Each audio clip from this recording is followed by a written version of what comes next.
batinye ko hari ibibazo kandi badatega ari abahana, ariko abantu bateze bavuye Gasarani bavuye Gidurayi n'abahana mu muhana mwitanze mwikubitira amashi muri abagaciro. Imana idakiranirwa baheze umugisha mu bihe byose. Tugomba kuba imbere y'Imana ko tubonye uburyo. Ndashimira ministeri ya Seni Voice, sinzamenya kubatandukanya na Gisubizo, nza nkunda kubabona hamwe na hamwe. Imana ibahe umugisha, mwakoze ibintu byiza, mwaririmbye nta kavuyo, mwaririmbiye Imana neza, natwe twafashijwe. Imana ibahe umugisha. Ndashimira iteraniro ryose ry'uyu mugoroba kuba gutuza kumva ijambo ry'Imana. Dawudi yavuze amagambo menshi akomeye, ariko ijambo rikomeye nkunda yaravuze ngo uzanyishimira ijambo ryawe Mana kuwishimira iminyago. Umukristo umaze gukura, umukristo ugeze muri kaminuza, icyambere aza kunda ijambo ry'Imana. Beze Imana ubwiza. Haleluya, haleluya. Timiza bwa. Umukristo umaze gukura aza agaragarira ku bintu bye.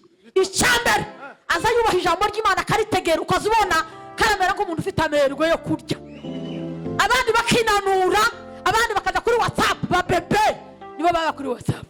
Abandi bakareba ubusa bagaseka, bakaza bireba bagaseka. Number 1, aza yishimira ijambo ry'Imana. Umaze gukura ntukamurebe, aza yishimira ijambo ry'Imana. Harana kuri TV cash ntazareba za bindi bijya by'abantu z'abakanyombza n'abarya abandi. Aza tinda ku ijambo, abavuga butumwa bakomeye, apana abantu batera igipindi ku gatuti. Abavuga butumwa bavuga ijambo ry'Imana rihembura ubugingo bwabo n'imitima yabo, kubera ko ijambo ry'Imana nibyo kurya, ni umutsima w'amanutse uva mu ijuru. Haleluya, haleluya. Atukuza kurirya muryambinukira ibyishimo n'umuneze rimaze kugera mu nda. Ijambo ry'Imana nibyo byo kurya byiza by'abantu bakuze. Indirimbo ni nziza, ariko indirimbo kuko ntiziragera igihe. Iki ni igihe cyo gusa cyo gukorangiza kugira ngo ubwiza bw'Imana bumanuke, ariko igihe cyo kuririmba si kiraba. Twaririmba gute turi muri aya majaribu? Turacyari mu majaribu yeme, amajaribu turacyari mu majaribu, turacyari mu buta. Abantu bagapfa, abandi ko bararwaye, uko hari abandi bafite ubukene, hari abandi babuze renti, hari abandi barwashisha abana, hari abandi bari mu bitaro, hari abantu dufite amajaribu. Abandi bari kumukikira mu bita ko barabatera amabomba nta cyaha bafite, ariko ngo nitugera mu ijuru. Ariko yeme jewe izi ndirimbo ndazikunda, ariko mu ijuru ariko nzoririmba Mana, kandi nukuri nta repetition yindi zoba yarabaye.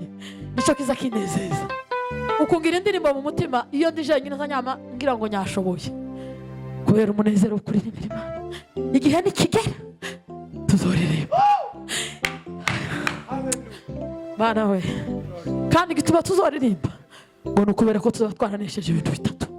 Icyambere utuzaba twaranesheje isi, ariko isi iratugoye yamuwe, bazaba baranesheje isi, tuzoririmba. Icya kabiri ngo tuzoririmba ko twanesheje umubiri. Tugira abanzi batatu gusa. Nimba uzuraba mugenzi wawe ukabona n'umwanzi wawe, tugira abanzi batatu. Icyambere ni isi, icya kabiri ni umubiri. Uwo mubiri wambaye usiga ukawupodowa ni umwanzi wawe.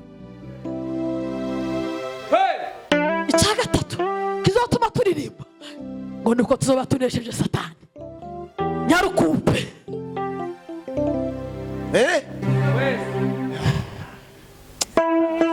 Nimukubitira Imana abashuwe.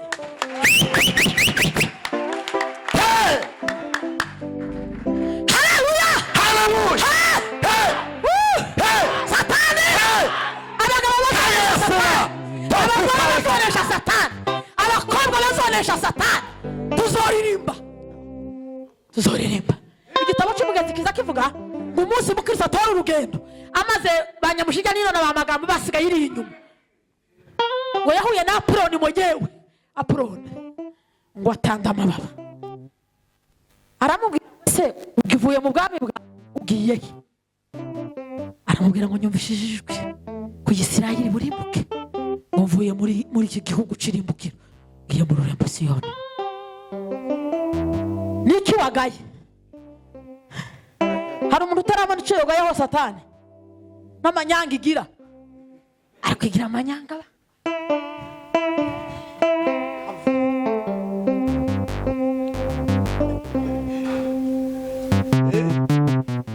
Umunsi umwe yarayitekereje nzanyigeranya n'ibiheri. Ibiheri bigira akavuyo, bikunda akavuyo. Ibiheri ntibizabiza ahantu hagira isuku. Ibiheri bikunda akavuyo gusa. Ahantu hari umwana akavuyo nimwo bizabisha. Na Satani n'abadayimoni n'abakozi ba Satani bakunda akavuyo. Akavuyo nibwo Satani zifawura ikabona abafana mu kavuyo. Ariko ngo ubona umuntu ngo ni umwami ukunda akavuyo. Kubitira Imana amashyi.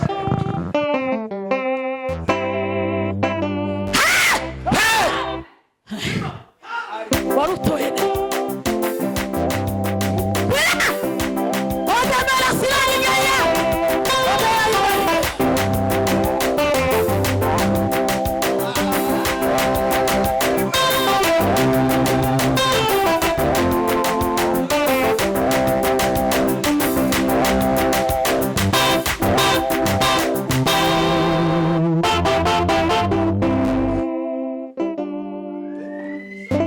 Mukristo yabwiye Apoloni ngo kubera kuza uhemba nabi uri boss ariko uri mubi, ngo kuko abantu bakora Satani ariko bazofata ubusa yembi. Niwe mugabo gito uzuhemba nabi, niwe boss mubi mu baboss bose bo kwisi, ngo azahemba abayikoreye cyane urufu.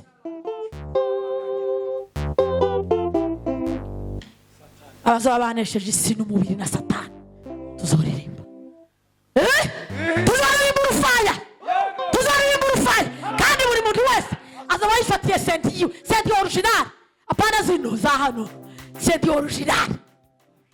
Zoza nkanda kuri base y'ijuru, ariko nkunda base ba jewe iyo bacuranze batarakora kuri base zanyumvira bena izishaganya abazimu bose n'abadayimoni.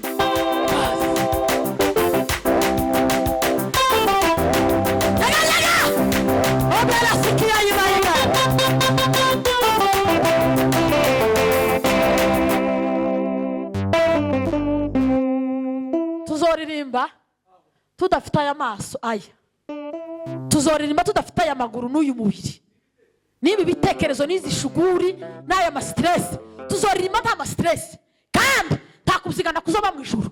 Tuzoba twambaye umubiri worohereye bene uryo w'abamarayika. Ubundi abamarayika Bwana sifiwe ngo bazabaririmba umujumwe ntibaza babyigana mu ijuru, ntakubzigana kuzobayo, kubera ko ibi bibiri nibyo bizabihangarana bikabyigana mu ijuru. Imibiri zo bari soft. Umuntu azoza yamace mu gikuta aho waducura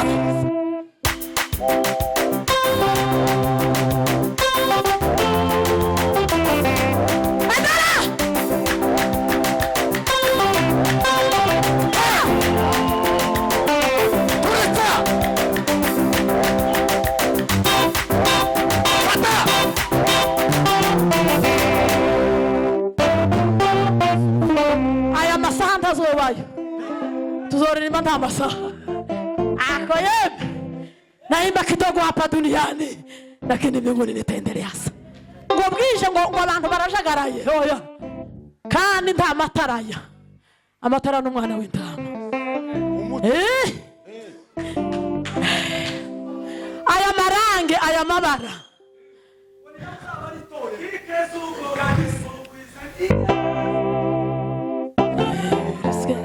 imihandika ya tuzarubana wize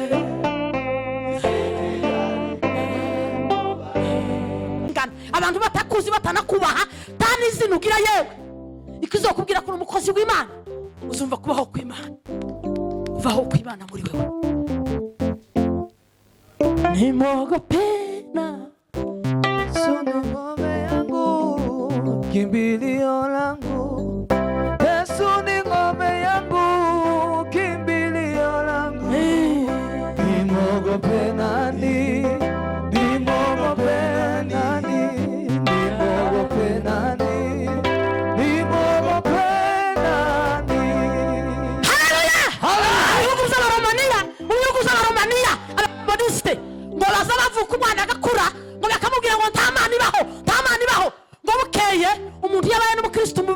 iriya mu bihugu z'abakomunisite aza yihisha ngo hakaba umukobwa umwe wari warakijijwe ngo akizwa mu ibanga, bageze bakizwa mu ibanga ngo aje gukundana n'umuhungu nawe wari warakijijwe ngo barashakana. Ari abajene Mariya ngo baje ahantu hari umunsi mukuru ngo amaze barahaguruka bacamba Imana ngo barayicambura. Iyo baza bayicamba ku manywa, twebwe no muri Afurika baza bayicamba nijoro twese turyamye bakayicambura. Twavuga gute se turyamye? Tuba turyamye wayicamba aho turi. Oya nukuri twese ni haleluya amen. Ariko iriya baza izuba rirashe gutya saa 3 bamaze kunywa icyayi bakama bayicambura. Amaze uwo mukobwa ngo yari umukobwa wari waramenye Imana, umujene Mariya, umukobwa wamenye Imana. Aramubwira ngo ariko mugabo wanje we ngo se wumvishije? Umugabo aramubwira ngo ko ndumva. Kurumva ukuntu bacambye Imana? Arayivuga ngo haguruka uvuge ngo aho kuba umugore w'umugabo w'umunyabwoba utavugira Imana ngo ahubwo nyobaho ndi umupfakazi. Niko byagenze. Aravuga ngo ni wowe usivugiye n'ejo uzivugiye. Arahaguruka aravuga, wamare kuvuga baramwica aba umupfakazi w'Imana. Mwebwe mwatinya amagambo gusa muri quartier, wavuye tugisenga ngo barakuvuze, tugisirimba ngo kurabyina cyane, ngo kurasirimba ngo ubaye mu Kristo w'umusirimu, utazubona amandiko, utazuhishura, gutagira inzozi, uri umuntu ngo uraho beraha. Nimogope nani,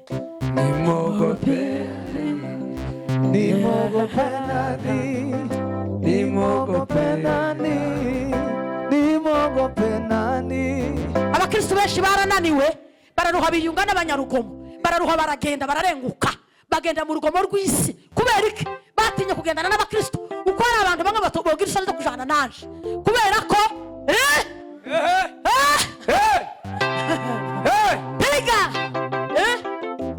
ngo suzujana n'ubu ngo yo ngo nawe nuko wabaye.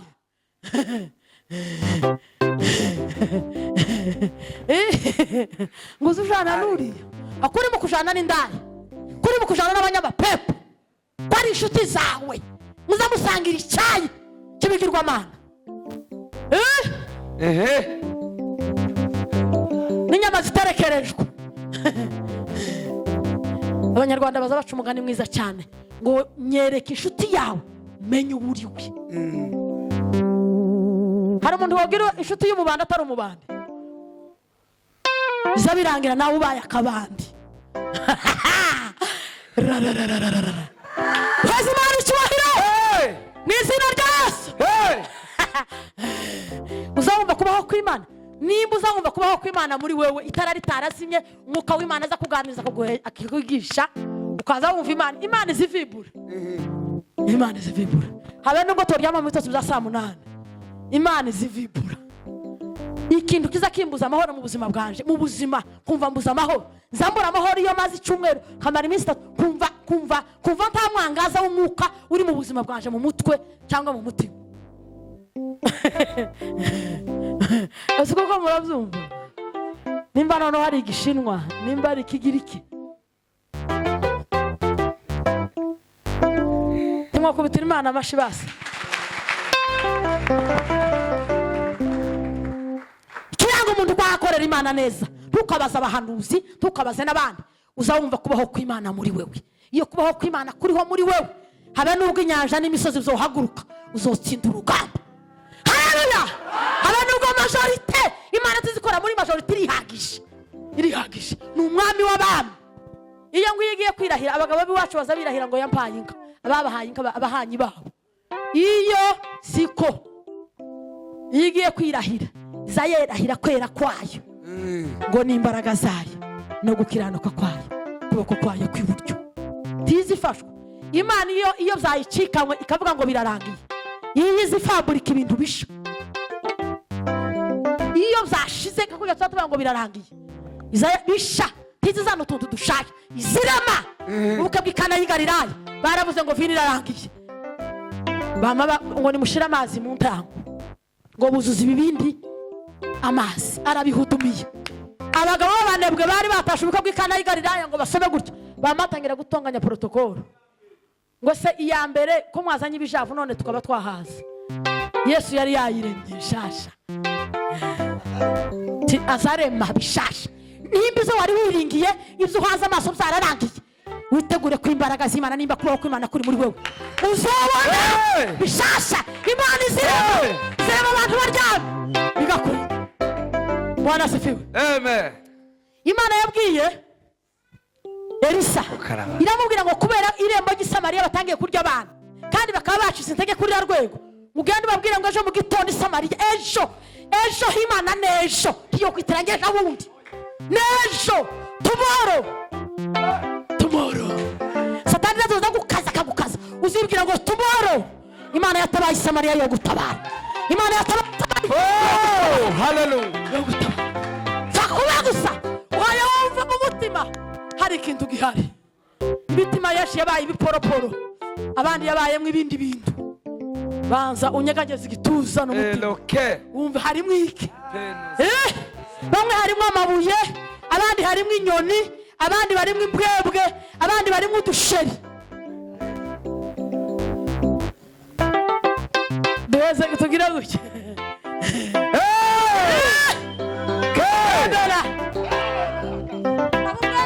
ngo yitegereza Yesu yanavuga ngo naje ndagufashwe.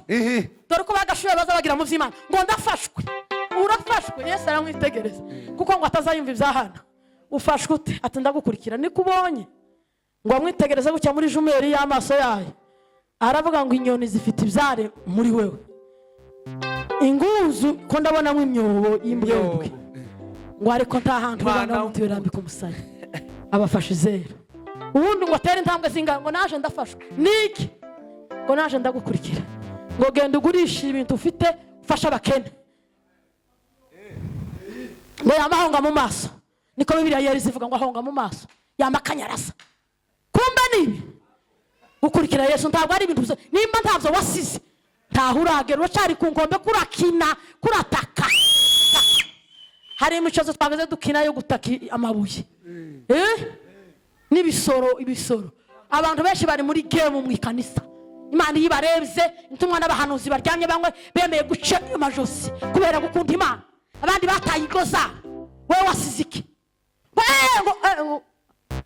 Uko hari abantu baje ngo tiborara masayini batagiye gusengera dosi, bagiye gusengera imitima ya Bokera bayikirara ngo nawe wabaye nabi. Turiya muri iriya turiya haguye abagore b'intwari, haguye n'abagabo b'intwari, abahungu b'imisore n'abakobwa barashize kubera iki muri turiya muzogoma muturiye na giheke turiya ngo famiye ngo uzokundisha famiye wowe wabonezeza famiye.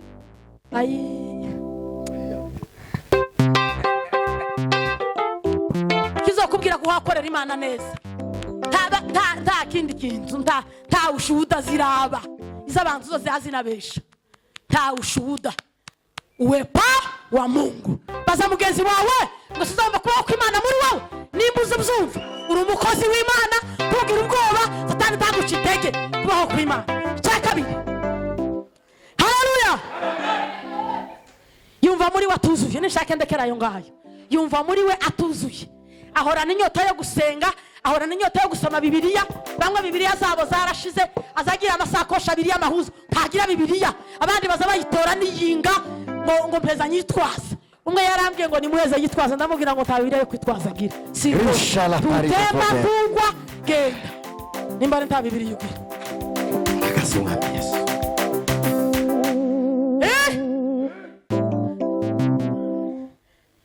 Ikizokubwira kuko uri umukozi w'Imana uhora n'inyota yo gusenga, ugahora n'inyota yo guhana, uhora n'inyota yo gusenga no gusoma ijambo ry'Imana.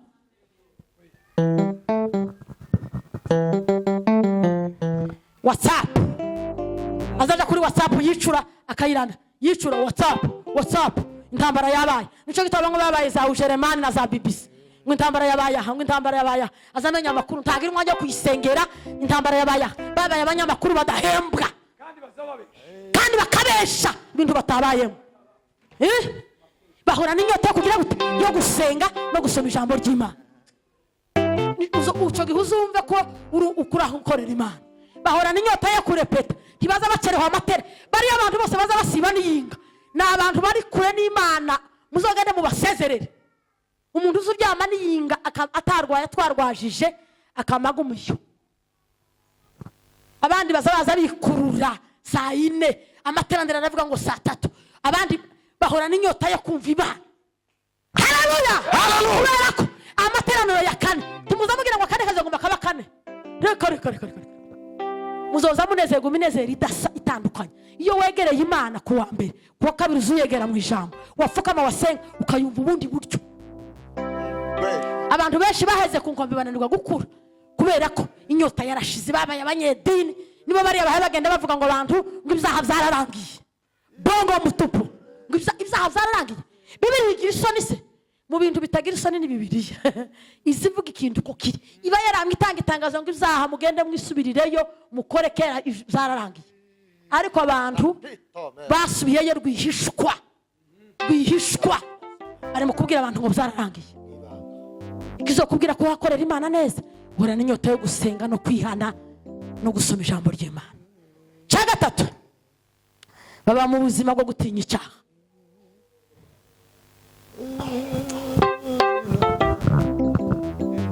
Birigaramu mu magambo akomeye yaravuze ngo icyo muha abasore 10 ngo badafite ubwoba bw'ikintu icyo ari cyo cyose, ngo batinye icyaha gusa. Abakristo batinyutse icyaha, batagigira ubwoba bw'icyaha. Umuntu agakora icyaha akaja ku gatuti, ukaja kurepeta wakoze icyaha utihanye. Ikizo kubwira ko gihakorera Imana neza, uzugira ubwoba bwo gukora icyaha. Icyakane, baba mu buzima bwo kwera imbuto.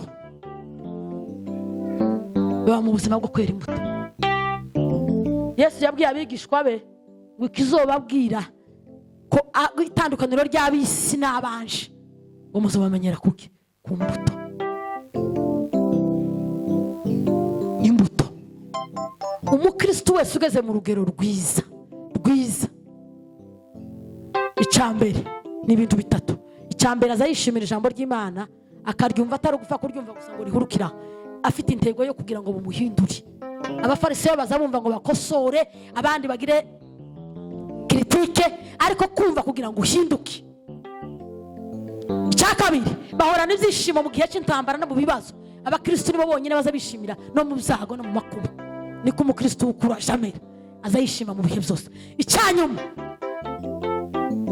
bazabaharanira kwera imbuto nubwo bigoye, nubwo bari mu ntambara, nubwo bari mu bigeragezo, baharanira kugira gute? Kwera imbuto. Imbuto ugira zingahe? Imbuto ni 9. Izabanebwe ni 14. Izumwuka ni 9 kuko gezo ziragoye kandi cyo gituma rinki. Izindi ntizazisaba ifumbire, nta mahombi, ntibisaba ngo cyahangaca. Bizazama byimeza bikitokeza. Wa abantu kwera imbuto nukuri, nutera imbuto wa Satani. Ahari umwuka haba imbuto, ahari Imana haba umwuka, ahari umwuka haba imbuto. Imbuto ya mbere ni urukundo, n'ibyishimo, n'amahoro, no kugwa neza, kwihanga, gukiranuka. Bimeze gutyo nta mategeko yogira gute yo bihana. Abantu baramaranye nta mutagira habe ugira iyihe. Yesu yaravuze ngo igiti cyose kitera imbuto nzakigira gute? Iryo ni ihame ry'Imana.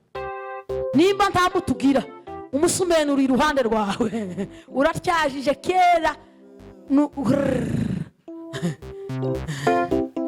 Igiti cyose kitera imbuto, kandi igiti abantu batari kwera imbuto ni ukubera ko batinjiye muri Yesu. Iyo winjiyemo gutyo zazamazimera, ariko abantu baheza ipembeni ni abaturanyi ba Yesu, ariko ni Yesu utiyinjiye muri bo. Yesu yaravuze ngo nimuguma muri je amagambo yanjye akaguma muri mwe, musabe icyo mushaka cyose nzagikora. Ibyo bintu 5 bituranga nimba turi abakozi beza. Abantu bakoze umurimo nabi baba bagira ngo ko barakora. Ni abahungu basekewa. Bibiri zivuga ngo babona Pawulo ayirukana amapepo n'abadayimoni, ngo bamavuga ngo mu izina twumvanye Pawulo, ngo mu izina rya Yesu twumvanye Pawulo. Amapepo aza abantu bari mu Mana neza, aza bahaye bashegashega, azi n'abavuyemo. Satani azamenye umuntu ufite carte rouge mu Mana. Satani iramuzi, yabimubwira ngo wewe Yesu turamuzi, Pawulo turamuzi, mwebwe muturutse hehe? Bibiri zivuga ngo barabakubita babashanyagurira amahuzo. Nuguma gukora umurimo w'Imana nabi, tukiri hano nimba tuzoba tukiri impunzi cyangwa twaratashe, tukiri hano, abazimu bazogutaranga bagutarambure. Abahungu basekewa barabakubise babashanyagurira amahuzo. Abandi bahungu babiri b'ababandi, Beneri umutambyi wari Shiro mu ihema, ariko ngo bakaza bakora ibintu bimwe by'amanyanga kandi bari mu nzu y'Imana. Dufite abaririmbyi, dufite abantu b'abanyamasengesho, dufite abiyita, dufite abakristo bita, ariko bafite ibindi bintu. Abo ni ababandi binjiye mu ikanisa, bazofatwa. Igihe cy'ubuntu kizorangira. Turi mu gihe cy'imbabazi, ariko kizorangira. Tribunal y'Imana irahari. Bene data, ni ubuhanya bukomeye kuba mu ikanisa utarahindutse. Ni ubuhanya. Kamere zirashinyitse, uri umunyaburakari.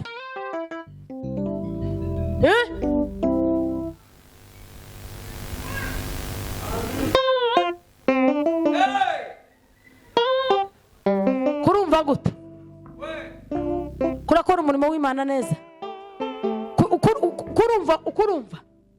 Ntukaje kubaza abahanura, ntukaje kwa pasiteri, uziyumve ko hari imbuto ufite mu buzima bwawe. Imana dufashe kandi tuganze.